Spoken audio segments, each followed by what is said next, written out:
Hi friends, വീഡിയോയിലേക്ക് സ്വാഗതം. ഇന്ന് ഞാൻ തയ്യാറാക്കാൻ പോകുന്നത് ഒരു 4 മണി പലഹാരമായിട്ടാണ് നിങ്ങളുടെ അടുത്ത് എത്തിയിരിക്കുന്നത്. അതിനായി നേന്ത്രപ്പഴവും കോഴിമുട്ടയും വെച്ചിട്ടാണ് തയ്യാറാക്കുന്നത്. അതിനായി കുറച്ച് സേമിയ എടുത്തിട്ടുണ്ട്, കുറച്ച് തേങ്ങ എടുത്തിട്ടുണ്ട്, കുറച്ച് നെയ്യ്, കുറച്ച് പഞ്ചസാര, 2 കോഴിമുട്ട, 2 ഏലക്കായ. ഏലക്കായ ഉണ്ടെങ്കിൽ മാത്രം ഉപയോഗിച്ചാൽ മതി, നിർബന്ധമൊന്നുമില്ല. അതിനായി ഞാൻ ആദ്യമായി ചെയ്യേണ്ടത് കുറച്ച് നെയ്യ് പാനിലേക്ക് ഒഴിച്ചിട്ട് പാത്രം ചൂടായി വന്നിട്ടുണ്ട്. അതിലേക്ക് കുറച്ച് നെയ്യ് ഒഴിക്കാം.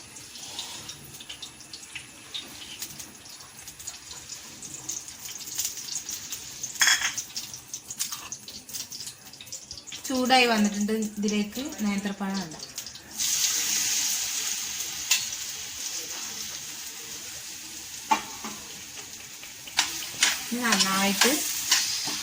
നന്നായിട്ട് ഇളക്കി കൊടുക്കണം. സേമിയോ വറുക്കാത്ത സേമിയോ മേടിക്കുകയാണെങ്കിൽ വറുത്തിട്ട് ആദ്യം സേമിയ വറുക്കണം. ഇത് വറുത്ത സേമിയാണ് വാങ്ങിച്ചിട്ടുള്ളത്. അത് കാരണം ആദ്യം നേന്ത്രപ്പഴം വാട്ടിയെടുക്കുകയാണ്.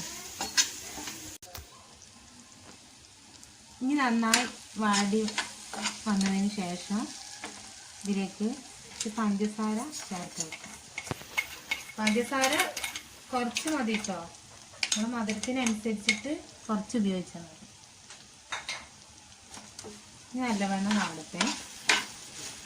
ഇത് ബ്രൗൺ കളർ ആവണ വരെ വാട്ടിയെടുക്കണം കേട്ടോ. പഞ്ചസാര നിർബന്ധമില്ലെങ്കിൽ ആവശ്യമാണെങ്കിൽ മാത്രം കുറച്ച്. നല്ല മധുരമുള്ളതല്ലേ നേന്ത്രപ്പഴം. ഇനി വാട്ടിയെടുത്തിട്ട് കാണാം. ഇനി മുട്ടയും ഏലക്കായും മിക്സിയിലിട്ട് അടിച്ചെടുത്തിട്ട് വരാം. ഇനി ഇതാ നേന്ത്രപ്പഴം നല്ല വാടി വന്നിട്ടുണ്ട്. ഇതിലേക്ക് തേങ്ങ ചേർക്കണം.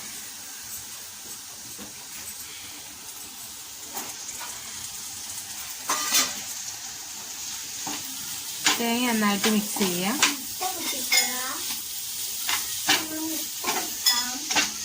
മിക്സ് ചെയ്തതിന് ശേഷം വറുത്ത സേമിയോ ഇതിലേക്ക് ചേർക്കാം.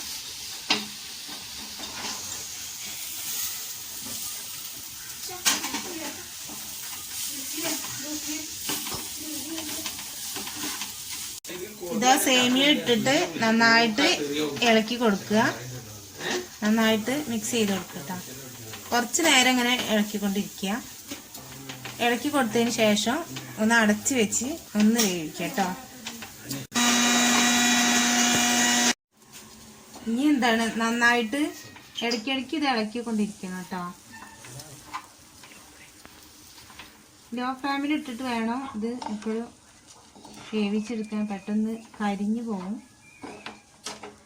അത് കാരണം കൊണ്ടാണ് പറയുന്നത്. ഇപ്പൊ നന്നായിട്ട് വെന്തിട്ടുണ്ട്. നമുക്കിത് ഇറക്കിയിട്ട് വേറൊരു പാൻ വെച്ചെടുക്കാം.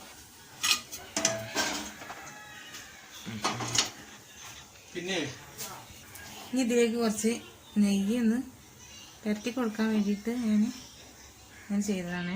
ഇനി ഒട്ടി പിടിക്കാതിരിക്കാൻ വേണ്ടിയിട്ട് നെയ്യോ വെളിച്ചെണ്ണയോ എന്തായാലും കുഴപ്പമില്ല.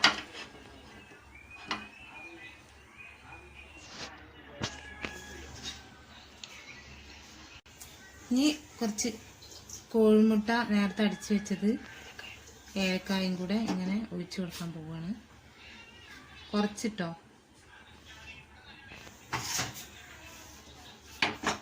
അതിനുശേഷം ഈ വേവിച്ച് വെച്ച സേമിയയും ഇത് വാട്ടിയെടുത്തില്ല അത് ഇതിലേക്ക് ചേർത്ത് നന്നായിട്ട്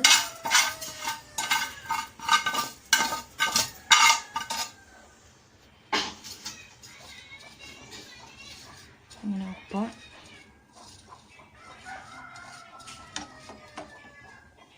എന്നിട്ട് ബാക്കിയുള്ള കോഴിമുട്ട ഉണ്ടല്ലോ, ബാക്കി കോഴിമുട്ട അതിങ്ങനെ നന്നായിട്ട് ഒഴിച്ച് കൊടുക്കുക.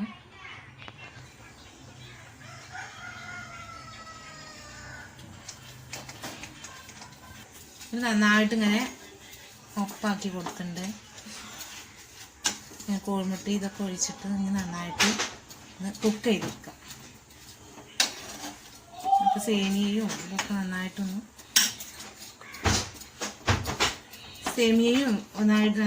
വെന്ത് കിട്ടും. അപ്പോൾ അടച്ചു കൊടുക്കാം. ഗ്യാസിൻ്റെ ഇത് കുറച്ച് വെക്കണം കേട്ടോ. അത് ഇത് നമുക്ക് വെന്തോന്ന് നോക്കാം. ഇതപ്പം ഇങ്ങനെ ഇരിക്കുന്നത്. ഇനി ഇതിൻ്റെ അടിഭാഗം മേൽഭാഗം ഒന്നും കൂടെ ചൂടാക്കി എടുക്കണം. അടിയിലത്തെ അതേപോലെ ഇനി ഒന്ന് ഇത് മറിച്ചെടുക്കണം. ഈ പ്ലേറ്റിലേക്ക് ഇങ്ങോട്ട് മറിച്ച് കൊട്ടി കൊടുക്കണം. ഗ്യാസ് ഓഫ് ചെയ്യട്ടോ.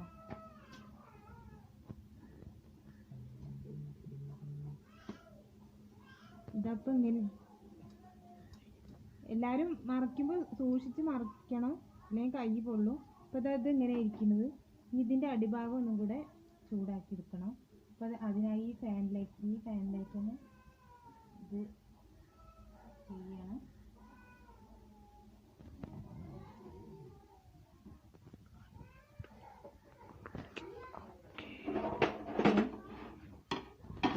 മറിച്ചിട്ടു. ഇനി ഒന്ന് അടച്ച് വെച്ചിട്ട് വേവിച്ചെടുക്കാം കേട്ടോ. ഗ്യാസ് ഓണാക്കണേ. കുറച്ച് വെച്ചിട്ട് വേണം കേട്ടോ. ഒരു 15 മിനിറ്റും കൂടെ വെന്തോട്ടെ. അപ്പോൾ സേമിയൊക്കെ നന്നായിട്ട് വെന്തിട്ടുണ്ടാവും. എൻ്റെ അമ്മയ്ക്ക് ഒരു ലൈക്ക് കൊടുക്കണം കേട്ടോ. ഇത് 15 മിനിറ്റ് കഴിഞ്ഞു. ഇത് വെന്തിരിക്കുന്നു. നന്നായിട്ട് വെന്തിട്ടുണ്ട് കേട്ടോ. നല്ല സോഫ്റ്റായിട്ട് കേക്ക് പോലെ ഉണ്ട് വെന്തിട്ട്. ഇതാ ഇനി പാത്രത്തിലേക്ക് സെർവ് ചെയ്യാം. ഇത് പാത്രത്തിലേക്ക് മാറ്റിയിട്ടുണ്ട്. മക്കൾക്ക് കഴിക്കാൻ കൊടുക്കാം. എങ്ങനെ ഉണ്ടെന്ന് പറയട്ടെ. ഇത് മക്കൾക്ക് കഴിക്കാൻ കൊടുക്കാം.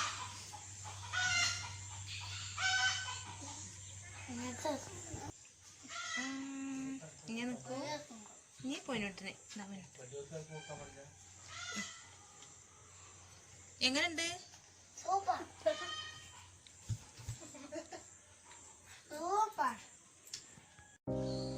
ഇനി അടുത്ത വീഡിയോയിൽ വീണ്ടും കാണാം. ബൈ.